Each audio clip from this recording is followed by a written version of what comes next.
Hey everybody, this is Pat Jennings from thebizseller.com, and this is another video in our series where we answer some of the more common business valuation questions that are asked. And in this video, we're going to talk about rules of thumb. What is a rule of thumb? Where do they come from? And should you use them? And real simply, the answer is, in most cases, you should not use them. You should not rely on them to help you arrive at a legitimate asking price. But there are two circumstances where you might want to use a rule of thumb to your advantage. And I'll cover that in a moment. Now, what is a rule of thumb? Basically, it's a formula that has grown up over time out of different surveys and industry records that have been distributed. And over time, a rule of thumb within a particular industry will become widely known or widely accepted. And one of the reasons why they're so widely accepted is that they're so basic, they're so short, they're so easy to remember.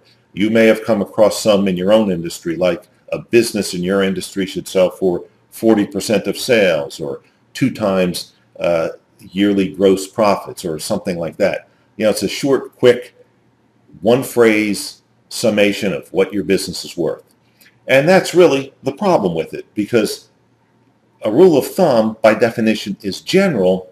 And a business valuation, when you're trying to value the business in order to price it, that's exactly the time that you want to get very specific, because your business is not like every other business. And the data that is used from rules of thumb could come from 10 years ago, a business on the other side of the country, and these rules of thumb oftentimes have no relation to the specific situation that you find yourself in, the market that you're in, the economy that you're in, the group of buyers that are in your area that are ready, willing, and able to buy now. All of those things have nothing in common with the data that was used to generate the rule of thumb.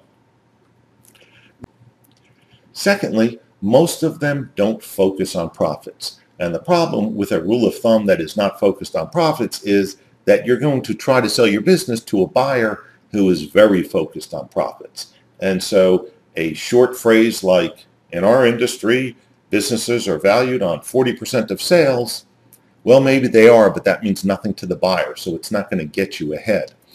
In other videos that we've done, and I'll post a link to one right here on the basics of business valuation, we talk about how you have to start your valuation with what's called the owner's benefit, the sum total of income, of profits and benefits that's available to the owner on a yearly basis. And that's what a business buyer is looking for. So you need to base your valuation on the things that are going to motivate the buyer. And so if you don't know what I'm talking about, you can click that link and go watch that video for a basic understanding of business valuation. The third thing that's wrong with rules of thumb is that most industries, if they have 1, they have 3, or they have 4, or they have 5, and more often than not, they contradict each other. So which one do you use? I was at a website that dealt with the hair salon industry. It was an information site for hair salon owners, and on one page, I came across 4 different rules of thumb. And I promise you, if you own a hair salon and you apply these 4 rules of thumb to your salon, you're going to come up with wildly different numbers.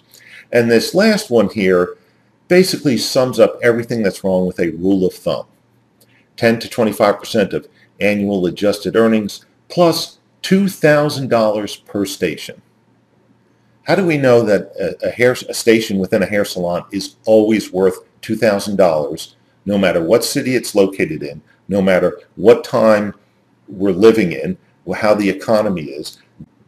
We know nothing about how well that hair salon is managed or how good the person manning that station is. So how can they all be worth $2,000 at all times, under all circumstances? They can't. And again, this points out the fact that rules of thumb are by definition very general, and business valuation has to be very specific.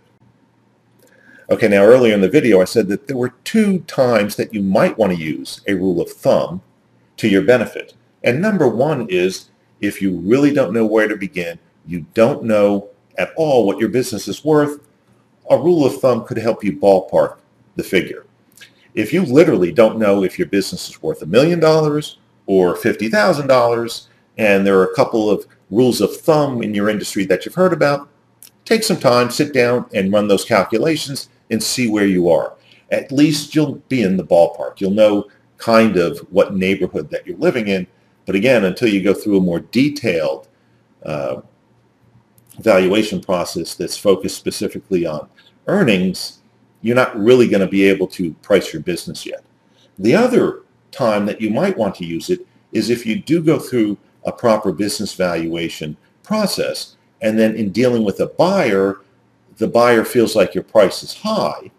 Well, if you compare your asking price and your valuation to the accepted standards and the accepted rules of thumb, or the common rules of thumb within your industry, you can always use that as supporting material, supporting evidence that your asking price, which you based on earnings, is supported by the fact that the industry accepts these rules of thumb and your asking price is completely in line with this rule of thumb. So you don't want to use the rule of thumb as a starting point. You want to use the methods that we've pointed out in the other videos that I've referenced here. But if what you come up with is supported by the rule of thumb, that could help to add some credibility.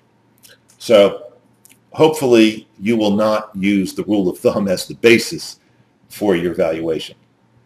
Now, if you have a question about your specific situation, a business valuation question, you have a challenge, or maybe you've had your business on the market and people have been giving you a lot of resistance to paying your price.